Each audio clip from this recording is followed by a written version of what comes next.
تو ایک منزل پر آپ نے دیکھا کہ ایک فرشتہ ہے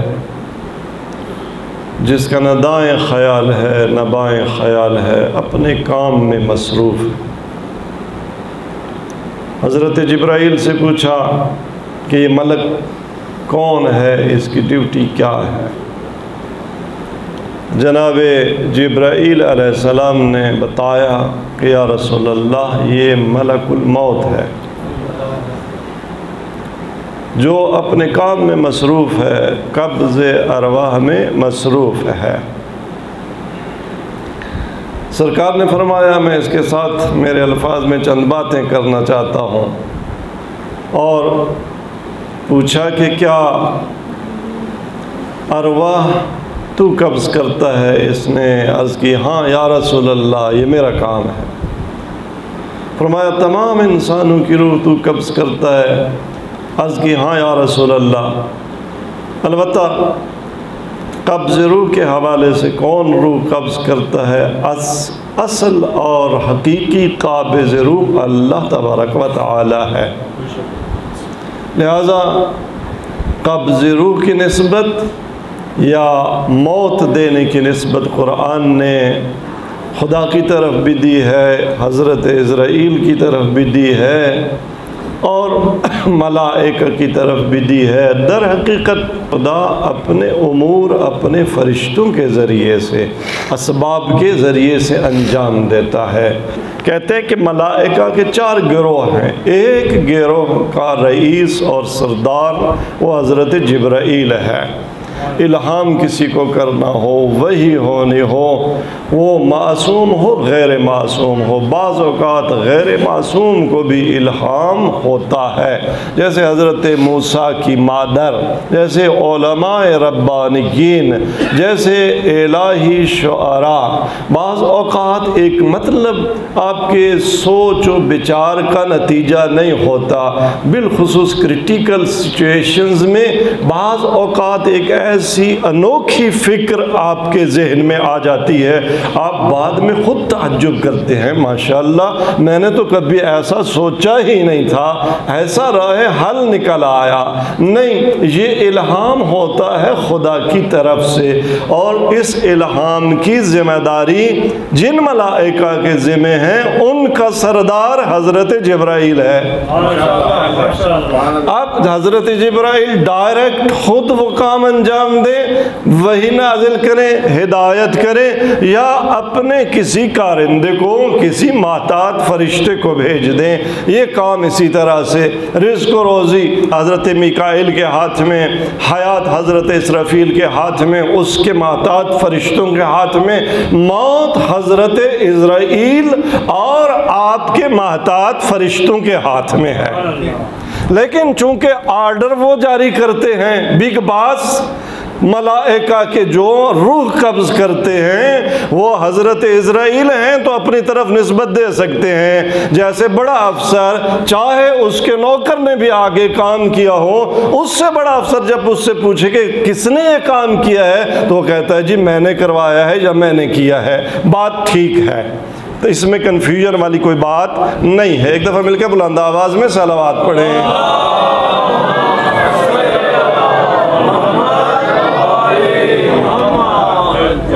جب سرکار نے پوچھا کہ آیا سب لوگوں کی روح تو قبض کرتا ہے، تو لہٰذا حضرت عزرائیل علیہ السلام کا جواب یہ تھا ہاں یا رسول اللہ، تمام لوگوں کی روح میں قبض کرتا ہوں۔ آپ نے پوچھا کیا تو ہر جگہ حاضر ہوتا ہے؟ حضرت عزرائیل نے جواب دی ہاں یا رسول اللہ، میں ہر جگہ حاضر ہوتا ہوں۔ یہ دنیا میرے سامنے ایک سکے کی طرح ہے کہ جیسے آپ کے ہاتھ میں ایک سکہ ہو، آپ کی ہتھیلی پر، آپ اس کو جدھر پلٹ دیں، اس کے جس حصے پر، جس کونے پر، جس نقطے پر زوم ہونا چاہیں آپ ہو جاتے ہیں، کوئی وقت نہیں لگتا، یہ سکہ ہے۔ تبھی تو حضرت امیر المومنین علی بن ابی طالب علیہ السلام سے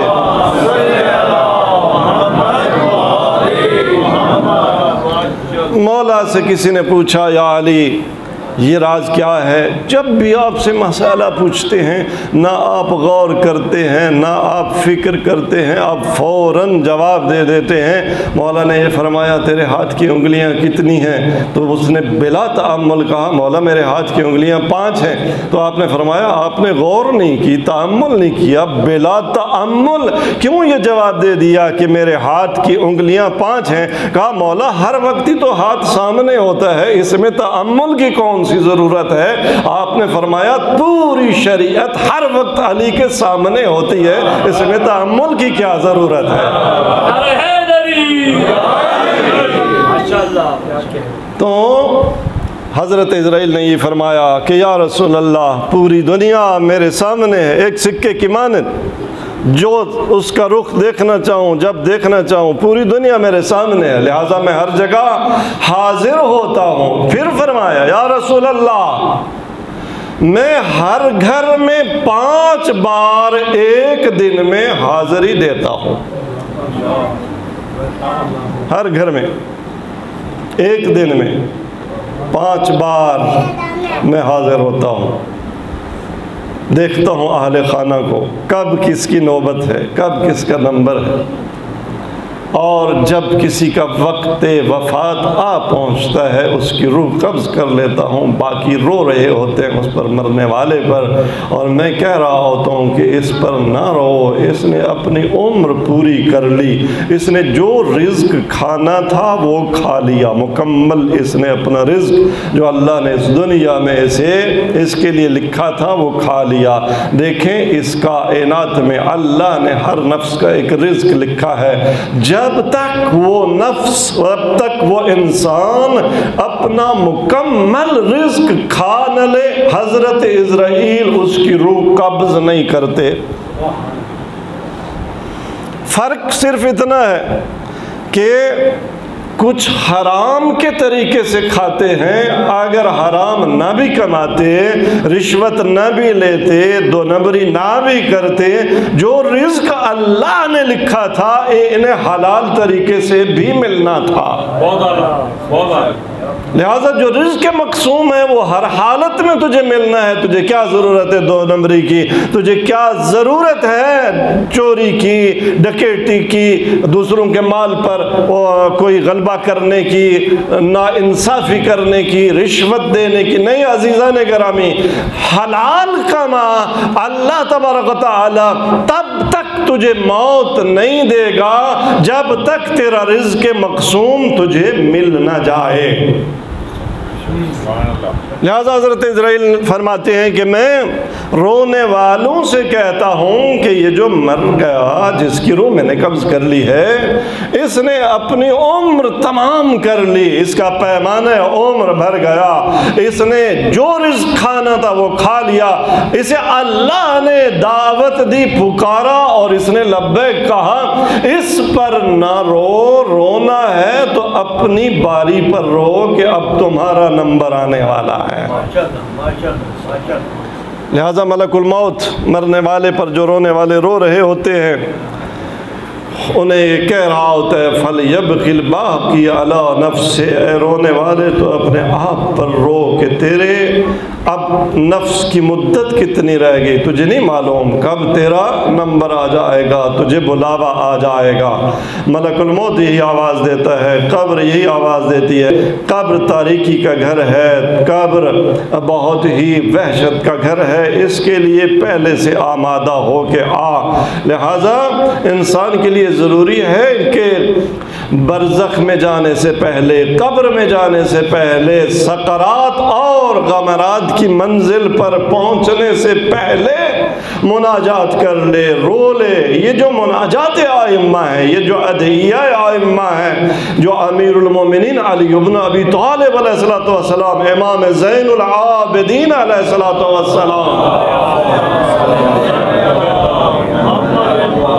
دعائے ابو حمزہ سمالی میں مالی لا ابکی لخروج نفسی، ابکی لظلمت قبری ولضیق لحدی، یہ امام زین العابدین ہے جو اپنی مناجات میں روتے ہیں اور فرماتے ہیں میں کیوں نہ روؤں، میں روتا ہوں لخروج نفسی، میں روتا ہوں کہ جب میری جان سے میری بدن سے نکل رہی ہوگی اس جان کنی کی سختی پر میں روتا ہوں۔ جو پہلے روئے گا جب جان کنی کا عالم ہوگا اس وقت آسانی ہوگی، اس وقت بشتی پھول سونگ رہا ہوگا، لیکن جس نے پہلے نہ رویا، جس یہ مناجات پہلے نہ پڑھی، جب قبر کی تاریکی میں پہنچ جائے گا، ظلمت قبر میں روئے گا، لذیق لحدی و ظلمت قبری، یہ اسی دعا میں امام زین العابدین کے جملے ہیں کہ میں روتا ہوں اپنی قبر کی تاریکی پر، میں روتا ہوں اپنی لحد کی تنگی پر۔ مناجات ائمہ امیر المومنین سحر کے وقت کوفہ میں وہ مناجات سحر پڑھتے تھے جس میں موت کے مناظر، آخرت کی منزلوں کی یاد ہے۔ حضرت امیر المومنین جیسی شخصیت وہ منازل الاخرہ کو یاد کر کے بارگاہ ربوبی میں روتے ہیں، مناجات کرتے ہیں۔ میں آپ کیوں نہ مناجات کریں؟ رونے کا فائدہ اس وقت نہیں ہوگا جب اسرائیل آ جائے گا، مرنے والے پر رونے کا فائدہ نہیں ہے، اپنے آپ پر رو لے، اپنی تقدیر پر رو لے۔ اس رونے کا فائدہ ہے جب خوف خدا میں تیرا ایک آنسو تیری آنکھوں سے ٹپکتا ہے تو موتی سمجھ کے شان کریمی نے چن لیے، وہ شان کریمی تیری آنکھوں کے آنسو چن لیتی ہے، تیرے گناہ معاف کر دیتی ہے۔ لہذا اپنی قبر کے لیے بندوبست کرنا ہے۔ یا رسول اللہ، یہ خبریں دی حضرت اسرائیل علیہ السلام نے رسول خدا کو، بنابر آمادگی ضروری ہے۔ سکرات موت میں آسانی کے لیے کیا کیا جائے، غمرات موت سے بچنے کے لیے کیا کیا جائے، قبض روح کی منزل آسان ہو کیا کیا جائے۔ کل عرض کیا تھا پہلا عمل ایمان اور عقائد کی مضبوطی ہے۔ علی کے ماننے والوں کے پاس، شیعیان حیدر کرار کے پاس وہ ورلڈ ویو ہونا چاہیے، وہ آئیڈیالوجی ہونی چاہیے کہ دنیا کا کوئی ملحد، دنیا کا کوئی فلسفی، دنیا کا کوئی متکلم، دنیا کا کوئی مناظر، دنیا کا کوئی مجادل، دنیا کا کوئی ملا آپ کے ایمان کے پائے میں تزلزل ایجاد نہ کر سکے۔ کیا ہے؟ ایک شبہ آتا ہے آپ کا ایمان، ہمارا ایمان متزلزل ہونے لگتا ہے، وجہ یہ ہے کہ ہم نے ایمان کی بنیاد کو کنکریٹ کیا ہی نہیں ہے۔ مولا فرماتے ہیں کہ لوگوں کی تین قسمیں ہیں، کچھ علماء ربانیین ہیں، کچھ ان کے راستے پر چلنے والے طلباء ہیں، کچھ ہمج الرعاء ہیں۔ ہمج الرعاء آپ نے دیکھا ہوگا بعض اوقات پانی کے جوہر پر مچھر کا ایک جھرمٹ اڑ رہا ہوتا ہے۔ اب یہ اتنا ضعیف ہے، اتنا کمزور ہے، اگر دائیں کی ہوا چلے تو بائیں چلا جاتا ہے، بائیں کی ہوا چلے تو دائیں چلا جاتا ہے، اگر شمال کی ہوا چلے تو جنوب کی طرف گیا، جنوب کی ہوا چلی تو شمال کی طرف چلا گیا۔ آپ ہمج الرعاء نہ بنو، وہ مچھر نہ بنو کہ جدھر کی ہوا چلی، جو ملا آ گیا، جو فنکار آ گیا، جو غالی آ گیا، جو قاصر آ گیا، جو شبہ ڈال دیا، تمہارا ایمان متزلزل ہونے لگا۔ نہیں، تمہارا ایمان المؤمن کالجبل الراسخ لا تحرکہ العواصف، مومن مچھر نہیں ہوتا، مومن جبل راسخ ہوتا ہے، وہ چٹان ہوتی ہے جسے طوفان بھی اپنی جگہ سے ہلا نہیں سکتے۔ ایک کتاب اصول عقائد پر بہت ہی آسان فہم کتاب مکتب رسول، یہ مل جاتی ہے آپ کو، کراچی کمپنی سے مل جائے گی۔ مکتب رسول عقائد پر بہت ہی آسان آپ کی توحید، نبوت، عدل، امامت، قیامت پر کم از کم آسان عقائد کے نام سے کتاب ہے۔ کم از کم زندگی میں عزیزان گرامی ایک کتاب کا تو زندگی میں انسان مطالعہ کر لینا۔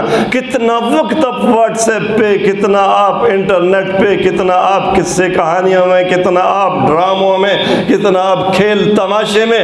ذرا قبر کے لیے بھی آمادہ ہو جانا، ذرا عالم سکرات کے لیے بھی آمادہ ہو جا کہ وہاں یہ چیزیں کام نہیں آنی۔ چیٹنگ کتنی کی، ساری رات کہاں لگے رہ گئے، کیا کیا جو ہے ویب سائٹس آپ نے ایکسپلور کی، سکرات کے وقت یہ عذاب بن جائیں گی۔ انہی کی وجہ سے ملائکہ غضب تیرے اوپر لعنت بھیج رہے ہوں گے، بد دعا کر رہے ہوں گے۔ ذرا وہ مطالعات جو اس وقت تیرے کام آئیں گے۔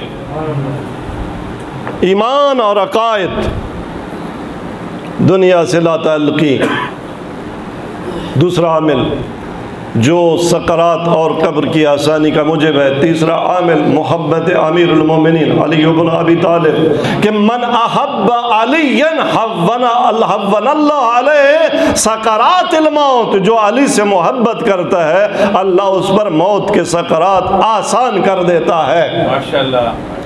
والدین کے ساتھ نیکی، یہ باتیں کل بیان کر چکا تھا۔ باقی چند ایک عوامل ہیں جو سکرات موت کی آسانی کا موجب بنتے ہیں، ان میں صلہ رحم، رشتہ داروں کے ساتھ نیک سلوک۔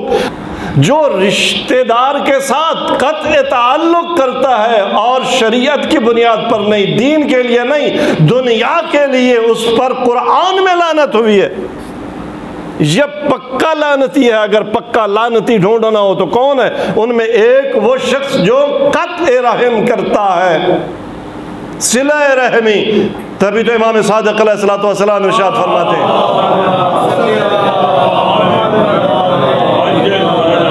مولا ارشاد فرماتے ہیں کہ جو یہ چاہتا ہے کہ اس پر سکرات موت آسان ہو وہ صلہ رحمی کرے۔ اس کے بعد کچھ اذکار و اعمال ہیں جو خود انسان زندگی میں انجام دے۔ ان اذکار و اعمال میں خصوصیت کے ساتھ ہر نماز کے بعد سورہ توحید قل هو اللہ احد کی ایک بار کم از کم تلاوت۔ سرکار رسالت مآب صلی اللہ علیہ وسلم کا فرمان ہے کہ جو یہ کام انجام دے گا لا یذوق سکرات الموت، وہ موت کا سکرہ نہیں چکھے گا۔ کتنا وقت لگتا ہے ایک سورہ توحید نماز کے بعد پڑھنے پہ؟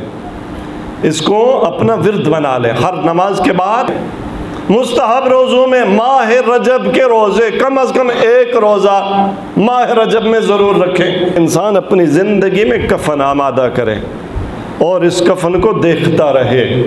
کیا خوب ہے، بعض لوگوں کی کتنی اچھی یہ عادت ہے کہ پہلی تنخواہ جب جاب ملتی ہے نا اور آمد درآمد شروع ہوتی ہے، چاہے وہ نوکری ہو یا کوئی اور روزگار ہو، جس دن بچہ خود صاحب روزگار بنے نا تو پہلی آمد سے سب سے پہلے اپنے لیے ایک کفن خرید لے۔ پہلی درآمد سے کفن خرید لو، باقی اللہ رزق دے گا انشاءاللہ ساری زندگی، باقی دنیا کی چیزیں خریدتے رہنا اور اس کفن کو دیکھتے رہنا۔ کچھ کام ہیں جو سکرات موت کی آسانی کے لیے، غمرات سے بچنے کے لیے مرنے والے کے پاس جو لوگ ہیں انہوں نے انجام دینے ہیں۔ اگر وہ انجام دیں تو مرنے والے کی موت آسان ہو جاتی ہے۔ یہ ہمیں پتہ ہونا چاہیے، ان چیزوں کا اب ہمیں علم نہ رہا۔ بزرگوں کو پتہ ہوتا تھا، جب کوئی مرنے لگتا تھا ان باتوں کا خیال رکھتے تھے۔ مرنے والا جب مر رہا ہے موت کی زردی اور موت کے آثار پیشانی پر نمایاں ہو جاتے ہیں۔ سمجھدار لوگوں کو پتہ چل جاتا ہے کہ یہ جو اس شخص کی پیشانی پر زردی آئی ہے یہ کسی درد کی زردی نہیں ہے، یہ موت کی زردی ہے۔ اللہ تبارک تعالیٰ نے علامت رکھ دی ہے، علامتیں رکھ دی ہیں۔ جب دیکھو کہ ایک شخص کے پیشانی پر موت کے آثار نمایاں ہو رہے ہیں، زردی آ گئی ہے، تو فوراً اس کو قبلہ رخ لٹاؤ۔ قبلہ رخ لٹانے کا مطلب یہ ہے کہ اس کے پاؤں قبلہ کی طرف ہوں اور سر دوسری طرف ہو، کہ اگر یہ اٹھ کر بیٹھے سیدھا اگر اٹھے تو اس کا منہ سیدھا قبلہ کی طرف ہو، رو بے قبلہ اٹھ بیٹھے، اس طرح سے اس کو سلانا ہے۔ سرکار رسالت مآب صلی اللہ علیہ وآلہ وسلم کا فرمان ہے، سرکار فرماتے ہیں اذا فعلتم ذلک، جب تم مرنے والے کو اس طرح سے لٹا دو، ملائکہ اس پر توجہ کرتے ہیں اور اقبل اللہ علیہ، ظاہر ہے یہ اللہ کے گھر کی طرف متوجہ ہوا، قبلہ رخ ہوا، جس نے اللہ کے گھر کا رخ کیا اللہ اس کی طرف رخ کر لیتا ہے، اور یہاں تک کہ اس کی روح قبض ہو جاتی ہے، ملائکہ کی اس پر توجہ، اللہ کی اس پر عنایت رہتی ہے، اس کی جان کنی کا جو مرحلہ ہے وہ آسانی سے طے ہو جاتا ہے۔ دوسرا کام مرنے والے کے پاس اسے تلقین کرنا، لا الہ الا اللہ محمد الرسول اللہ علی ولی اللہ، اور خصوصیت کے ساتھ لا الہ الا اللہ کی تلقین۔ جب آپ کو احساس ہو کہ ایک شخص مرنے لگا ہے، موت کے آثار نمایاں ہو رہے ہیں، بار بار اسے یہ تلقین کرواؤ، اس کے منہ میں پانی ڈالا جائے، پانی کے قطرے مسلسل ڈالتے رہو، تلقین۔ اور یہ وہ مقام ہے، سخت مقام ہے، یہاں انسان کو تسلی کی ضرورت ہے۔ روایات میں اسے تسلی دو، مرنے والے کو تسلی دو، اسے حوصلہ دو، بھائی گھبرا نہیں، بھائی بیٹے گھبرا نہیں، تو جا رہا ہے کریم رب کی بارگاہ میں، گھبرا نہیں، مولا علی تیرا ولی ہے، اس کی ہمت بڑھاؤ۔ اور سن رہا ہوتا ہے، توجہ ہوتی ہے اس کی، یہ کام کیا جائے، سورہ یاسین پڑھی جائے، سورہ صافات پڑھی جائے، آیت الکرسی پڑھی جائے، اس کے پاس مرنے والے کے پاس تلقین کا عرض کر دیا۔ اور اگر آپ دیکھ رہے ہیں کہ اس کی موت میں آسانی نہیں ہے، سختی ہے، تو روایات میں اسے وہاں لے جائیں جہاں وہ مصلی بچھاتا تھا، جہاں نماز پڑھتا تھا، اس سے اس کی قبض روح میں آسانی ہو جائے گی۔ تو یہ وہ آداب ہیں جو مرنے والے کے لیے جو ساتھ ہیں، جو حاضر ہیں، معتذر کے پاس ہیں، انہوں نے خیال رکھنا ہے۔ کسی نے پوچھا یا رسول اللہ، یہ باتیں جب کوئی مرنے لگتا ہے ہمیں یاد نہیں رہتی، اور آج کل جو ناگہانی حادثات آ گئے، اصلاً مرنے والا آپ کے ہاتھ میں ہے ہی نہیں، وہ تو آئی سی یو میں ہے اور ڈاکٹرز ماشاءاللہ پریکٹس کر رہے ہیں، تو کون اسے تلقین پڑھائے، کون اسے قبلہ رخ لٹائے؟ ایکسیڈنٹس ہو جاتے ہیں، اصلاً موقع ہی نہیں ملتا کہ کوئی اسے تلقین پڑھائے، کوئی اسے خدا یاد دلائے، کوئی اسے قبلہ رخ کرے، نہیں، ایسی فرصت ہی پیش نہیں آتی، اور اگر ہو بھی تو لوگوں کو پتہ نہیں ہوتا، ہائے وائے شروع ہو جاتی ہے، رونا پیٹنا شروع ہو جاتا ہے، اس کے ساتھ آپ نے رویہ کیا اپنانا ہے یہ بھول جاتا ہے۔ پوچھنے والے نے پوچھا یا رسول اللہ، ہم بھول جاتے ہیں یہ باتیں کہ ہم نے اس وقت کرنا کیا ہے۔ حضرت جبرائیل نازل ہوئے، فرمایا یا رسول اللہ ان سے کہہ دیجئے اگر تم اس وقت بھول جاتے ہو تو مرنا تو ہر ایک نے ہے، اگر اس کے لیے یہ اہتمام اس وقت نہیں کیا جا سکتا تو انہیں بتا دو، ابھی تو زندہ ہو، ابھی تو سلامت ہو نا، ابھی لا الہ الا اللہ کا ورد کیا کرو۔ بس ختم کروں، سرکار امیر المومنین روتے ہوئے آئے حضرت رسول خدا کی خدمت میں، یا علی کیا ہوا؟ عرض کی مولا میری ماں فوت ہو گئی، حضرت فاطمہ بنت الاسد۔ سرکار نے فرمایا علی آپ کی والدہ نہیں، میری والدہ فوت ہوئی ہیں، انہوں نے میرے لیے ماں کا کردار ادا کیا ہے، ماں سے بڑھ کر میرے ساتھ شفقت کی ہے، پیار کیا ہے۔ سرکار نے جب تجہیز و تکفین ہونے لگی اپنے لباس کا ٹکڑا دیا کہ یہ فاطمہ بنت الاسد کے کفن میں رکھا جائے۔ جب نماز جنازہ پڑھائی گئی تو سرکار نے 70 تکبیریں علی کی ماں کے جنازے پر پڑھی ہیں۔ جب جنازہ قبر کی طرف قبرستان کی طرف لے کے جانے لگے انتہائی آہستہ آہستہ ننگے پاؤں اللہ کا رسول قدم اٹھا رہا ہے۔ جب قبر کھودی گئی تیار کی گئی آپ خود پہلے قبر میں اترے اور قبر میں سوئے، پھر جناب فاطمہ بنت اسد کو قبر میں اتارا گیا، قبر بند کر دی گئی، آپ نے تلقین پڑھائی۔ جب تلقین ہو گئی تو اس کے بعد ایک منزل ایسی آئی کہ اللہ نے رسول نے فرمایا ابنکا ابنکا ابنکا لا جعفر ولا عقیل ابنکا ابنکا علی ابن ابی طالب۔ اصحاب نے پوچھا یا رسول اللہ آج ہم نے عجیب چیزیں آپ سے دیکھی ہیں، آپ نے اپنے لباس کا ٹکڑا کفن میں رکھوایا، آپ نے 70 تکبیریں پڑھی، آپ ننگے پاؤں بڑے آہستہ آہستہ تشییع جنازہ میں چلے، آپ قبر میں اترے، آپ نے وہ ایک خاص جملہ ادا کیا قبر بند ہو جانے کے بعد۔ اس کا راز کیا ہے؟